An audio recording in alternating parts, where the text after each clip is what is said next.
Hello, it's Steve Kalem. I'm with US Bank. Thank you for stopping by. I hope you're having a great day. So I work in the Washington, Maryland, Virginia metropolitan area, and we have an incredibly competitive real estate market, as most of the country is experiencing.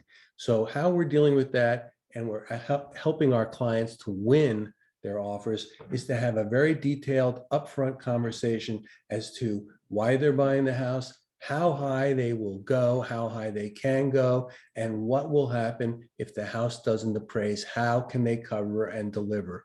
Because all of our offers are no financing contingency and no appraisal contingency.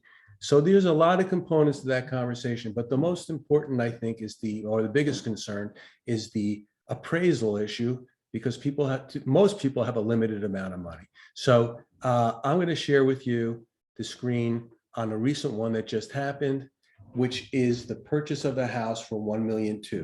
The ratified contract was $1.2 million. It was listed for significantly less. It was a beautiful house. It was very competitive. Our buyers wanted to buy it, and they were able, because they had the knowledge, to act quickly and decisively to go up to that level, even though they didn't have the cash to cover a full problem if there was a shortfall in the appraisal. So this is the contract as was written and accepted. 80% on $1.2 million, which is a 960 loan with the 30-year fixed interest rate and the payment, and that includes taxes and insurance, and the cash to close all in was that number there, 273,600 and change. Okay. Now, prior, we talked about it with the client. What happens if the house appraises low? It appraises, say, 50,000 low. That's the second column here. You're buying it for 1.2, but it appraises here in blue for 1,150,000. It's 50 short. Okay. We'll still lend the same amount of money, but now that's 960 on 1,150,000 as opposed to 960 on 1.2 million. The collateral for the loan is the home, and the home will be appraised at a certain amount. So that's what the bank goes off of, the lower of the two, the appraisal or the purchase price. So in this case, we'll lend 960 on 1,150,000, the same loan amount, but it's no longer an 80% loan. It's a little bit over that. It's about an 83 or 84% loan. When that happens, you need to have another component in there called mortgage insurance. There's actually several different ways to manage it, but I find it's best because I've researched this with the mortgage insurance companies and our bank. You can get rid of the mortgage insurance very, very quickly. Just do the mortgage insurance monthly. So in this case, we did the same interest rate. This is now an 84% loan, and the payment goes up 5620, 5720, $124 or so a month. That is because of the mortgage insurance component, and I will show that to you.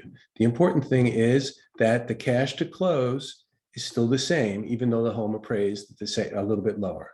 Okay. Now, what if it appraised? The actual situation is this one. It appraised $100,000 lower.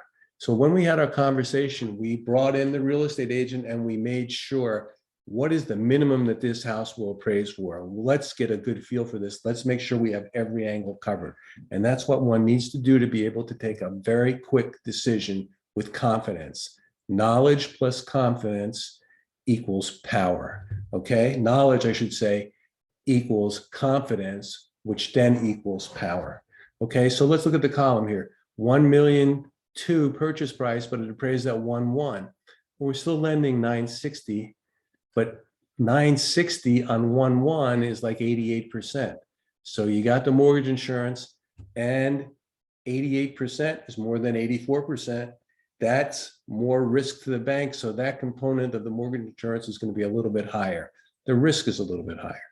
So the payment now becomes $57.64. It's $140 more a month, $144 more a month. But look here, the payment, I'm sorry, the cash to close is still the same. Everything is the same. It's mortgage magic. You're still going to get the same house. Okay. Now we're at the payment breakdown situation. I'm sorry, I'm clicking too much. This is the monthly payment. And you see that on all the scenarios, the payment for the principal interest is the same, the taxes is the same, the insurance is the same. But in number 2 and number 3, you have that mortgage insurance component, which increases the monthly payment. Now, after a little bit of time, you're able to eliminate this mortgage insurance payment, and your payment is going to drop down to the original line, and you're going to be where you thought you would be. I can discuss that in more detail. It takes a very short period of time because of the way the dynamics are working now. I've researched this with the mortgage insurance companies and with our bank to make sure that we're able to get you out of the mortgage insurance probably within 6 months. So in any case, I'm going to stop to share. Hopefully this is helpful, and feel free to give me a call. I'm happy to walk through any of this and even do an individual scenario for you so that you can be prepared. Thanks very much. Appreciate it. And I hope this is helpful. Take care. Bye-bye.